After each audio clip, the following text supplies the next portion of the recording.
Welcome to RegTalks, the podcast dedicated to the latest trends from the world of RegTech, FinTech, and financial regulations.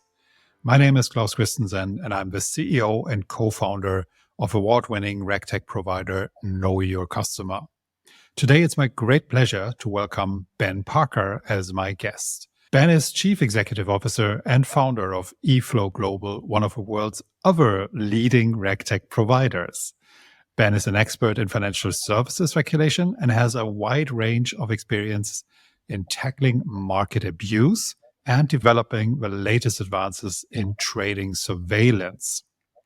Recognizing the growing regulatory pressures that compliance professionals are facing, Ben's mission at eflow is to create a new standard for digital infrastructure that can allow businesses to get one step ahead.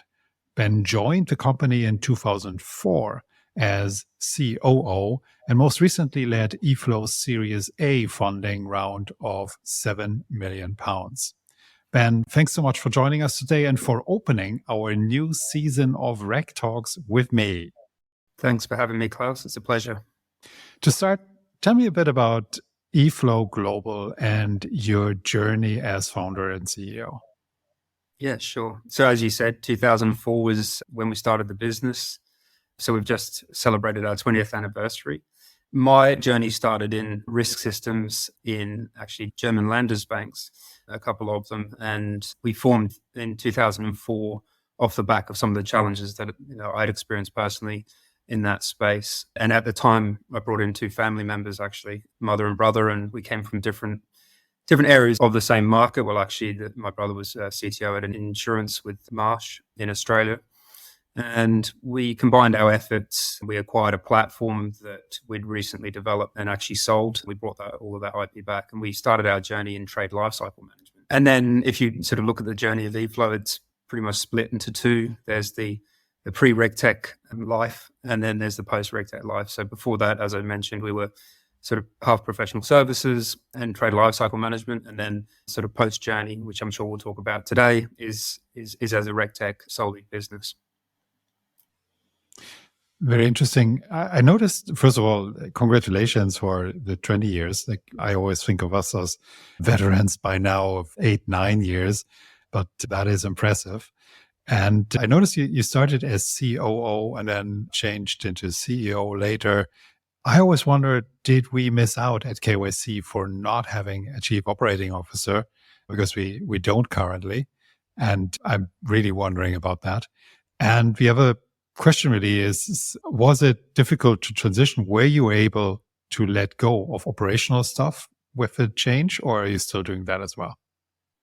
That's an interesting question, because I think that I almost went back into that COO role when we moved to the sort of RegTech business, and I had to learn that release of control and delegation and everything again, because we haven't changed the business model since then as well. We're a cloud solution these days rather than on-prem.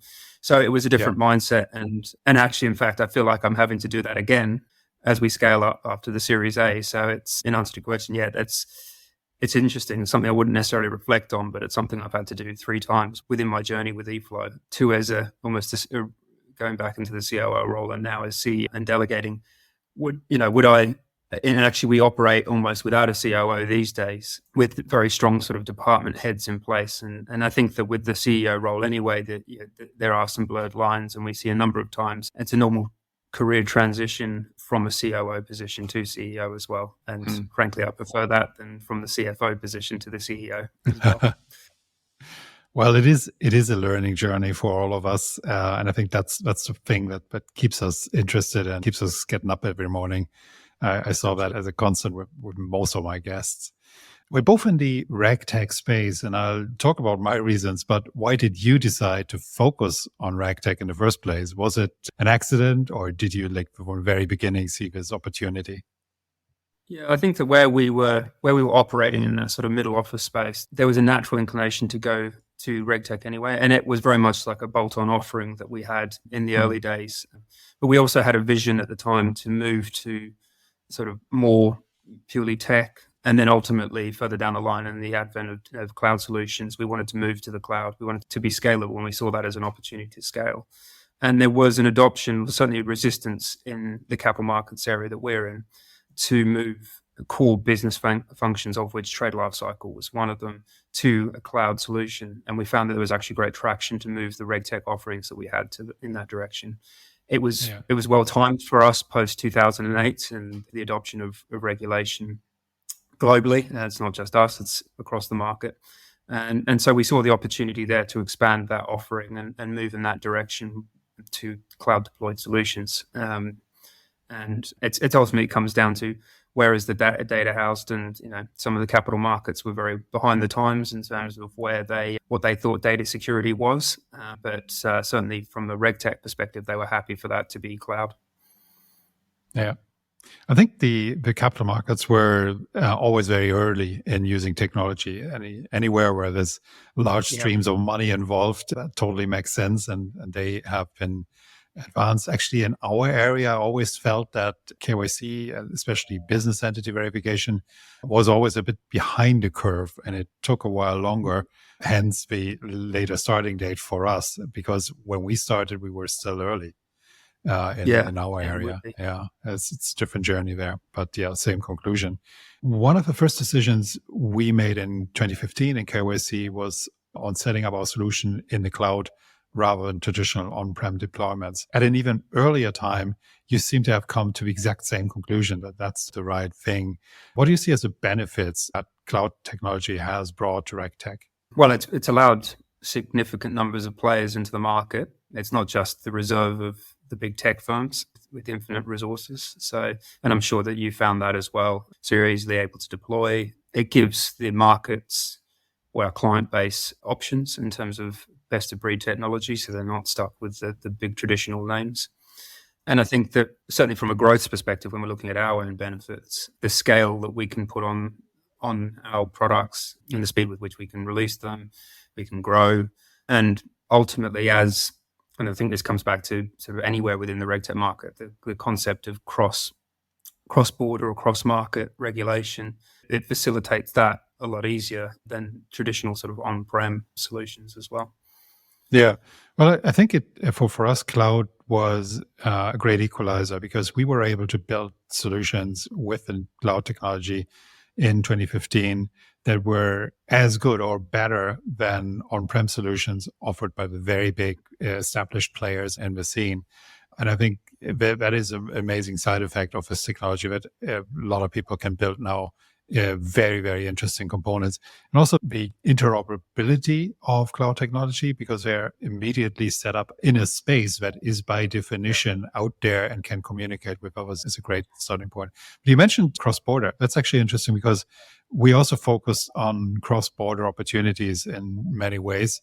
Our solution is especially good for users, for banks, financial institutions that are set up in a way that they need cross-border verifications. Mm-hmm. Cross-border regulation is known to be diverse. What are some of the challenges that you see? And what are your thoughts on regulators working together towards a more unified approach? Well, I think that in Europe, you obviously have the overarching ESMA, so the European Securities Market Authority, and that does provide, one would say there is no border within Europe, and potentially that is the case, but that you still have the local NCAs within each country within Europe. And so that overarching authority does allow for less friction in order to implement cross-border regulation. But what we're actually seeing is that within our space, within regulatory reporting, within OTC derivatives trading, for instance, there is a harmonization across border within Singapore, Australia, and Europe as well, in terms of using the same unique product identifiers, which has traditionally been an issue when reporting and surveilling OTC products and derivative products. So that's a great step in that direction in terms of disparate regulators that aren't necessarily under one overarching, working together to actually harmonize and provide a global structure there. So that's sort of one example. The challenges are many, and they have to look after their own interests as well. But certainly, I don't think we would have had that collaboration, or at least alignment, if we were looking back 10, 15 years ago when we started out. Funnily enough, I would say, again, anti-money laundering, the AML space is behind the curve there. There is some cooperation. And certainly in Europe, you would think we have one regulator.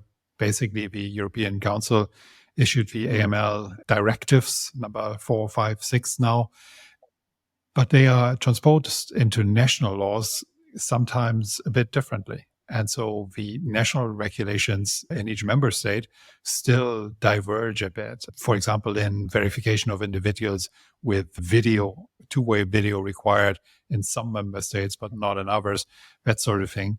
We'd hope that that accelerates to a more unified approach with the new AML authority that's being established. Yeah. But internationally, even though everything is under the FATF oversight, is still very diverse. I tend to see it as an opportunity for us because we do cover it already, and it's a kind of difficulty for new market entrants to deal with that. Yeah. Why do you think that they do that? Is that because of the lack of access to the right technology in those regions? No, I think it is really more philosophical differences in the approach. Like if you look at the global thing, the European thing is, I think that's just history that takes a while to shake itself out. But internationally, it's definitely different approaches. For example, in the US, there is an AML UBO authority now, a UBO database that they established under the new rules, but that is private. Nobody has access except law enforcement and under some circumstances banks, but no outsider can see all that. That is because of philosophical differences between the regulatory regimes. In the US, who owns a corporate structure is nobody's business except that person's, that company's. In Europe, we decided for transparency as a good thing, and the light of transparency eradicating all sorts of problems. And I think, those differences shake out in regulations nowadays. But we'll deal with those. No. It's interesting you say that because we find there's similar challenges in the US. Now they are, when it comes to, you use the word transparency, and that's very appropriate. The MiFID regulation is applicable to us in Europe, and that is about transparency in markets. And in the US, there is, certainly in the surveillance space, there is a move towards greater transparency, but it has been almost a cloak that transparency is bad for business, and therefore that it's been behind the curve, but we actually are seeing that there is more alignment in the US market under SEC and FINRA in our space. And that's why it's a good growth opportunity for us in going forward. Well, again, it is both a challenge and an opportunity, as always. Yeah. We do have to talk a little bit about AI. I don't know, yesterday we also saw another slew of releases from OpenAI. It's just amazing the speed of development currently in the whole AI world, especially in generative AI. What do you think about the impact of AI in the regulatory space? I think that there is, clearly it's going to be an asset to the regulatory space. We're all looking for optimization of automation. Ultimately, it has to be used as doing the heavy lifting. It can't be, we talk about the type of black box scenario certainly when we're looking at surveillance and behavioral analytics, etc. We're not trying to automate the decision making. It has to have that human element, the sign off, so that we don't have algorithms running amok. But we're actually involved in an AI tech sprint with a particular regulator at the moment. I probably can't say too much about it, but it's interesting that is being very much vendor-led. So it's being led by academics and the market rather than necessarily the regulator themselves. So it's, from their perspective, I almost feel like they know that it has to be adopted, but they also don't know how to get their arms around it. And they're looking for the market and those that have been in the market. And potentially, you can't really say that there's many AI experts out there in the world, but they're looking to us to actually look at how it's being adopted within certainly our area of the market. And I know that we're not the only vertical in the RegTech space that has been invited to take part in these AI-specific tech sprints. Yeah. We see limited initiatives from the regulators that we interface a lot with, MAS, HKMA, and the European ones. We see obviously an interest, but it's very, very careful in many ways. And I think that mirrors the approach in the banking sector in general. They look towards it, and they also do not want that black box approach where the machine makes all decisions and there's no accountability and no explainability for those decisions anymore. We've used in KYC, we've used AI from the very beginning in 2016. And in like not so much headline grabbing way, but quietly, internally, very successfully. I think that's the right approach. If you can find the niche where it's effective, it can be extremely effective. But that said, I am really excited about the new generative AI capabilities in our space. We use AI to extract data from documents in some ways. It would move that to extract meaning from documents. And that is quite an interesting idea. Like I'm very positive about that. Yeah, well, our purpose is to reduce false positives and near misses, etc., when we're doing our analysis or surveillance, and where we're blending communications from chats, whether it be WhatsApp, instant message, voice to text, etc., where there's vast amounts of data. Without those sort of large models, we're still in a rules-based approach. So it's, for us, it's a significant leap forward. We just have to make sure that we control it and deploy it effectively, because what we don't want is that we go in the other direction and that we're creating more false positives than we're actually solving. Yeah, that's true. One thing not affecting us at KYC so much, as we're currently focusing more on the traditional banking sector, is the upcoming MiCA regulation. That's different for you. What can you tell me about MiCA and the impact it will have in the US and Europe? Yeah, well, MiCA obviously specifically will be biggest impact in Europe. It's the closest thing I can relate it to, again, is the MiFID regulation that we had. So in terms of the sort of timeline that we're looking at, it's come into effect for stable coins in June this year. There is a sort of a 2-year grandfathering period, and then next year it comes in for everything else. But from our perspective in the sort of market abuse space, we're still looking at the same things that we are with the MiFID regulation and market abuse regulation. We're looking at market manipulation, disclosure of inside information, the manipulation on those trading in crypto assets, slight variations on that. So there is a period of watching and waiting and seeing what, how we're going to adapt our tools and provide those solutions for the market and how those systems and controls work. But ultimately, for us, it's very similar to what we've done previously certainly within the European Union and the UK, because the UK will follow suit as well. What happens in the US is, from our perspective, still a grey area. Having said that, some of the biggest providers of crypto-related surveillance are actually based in the US. So they're almost creating the rule book there and then potentially see what the regulators do off the back of that. But from our perspective, we will apply what we've learned and what we're going to implement in the EU and UK to the North American market. It feels like another quite significant step for the digital asset crypto scene to be moved towards mainstream trading. You think it's fair? Absolutely. Absolutely. It's the biggest pan-market regulation that we've had in the crypto space. And so it significantly is moving towards the mainstream. We see that those even trading on retail platforms can access the crypto market as well. So it's democratizing trading again, but for crypto assets. Well, exciting times. Thanks so much, Ben. I learned a lot again, and that's always what I'm looking for when I talk to people here on the podcast. Thanks for joining and hope to stay in touch. Yeah, thanks for having me, Klaus, and likewise. All right. Thank you for listening to this episode of RegTalks. My name is Claus Christensen, and I'm the CEO and co-founder of award-winning RegTech provider Know Your Customer. If you liked the episode, please subscribe to the whole series and leave us a review.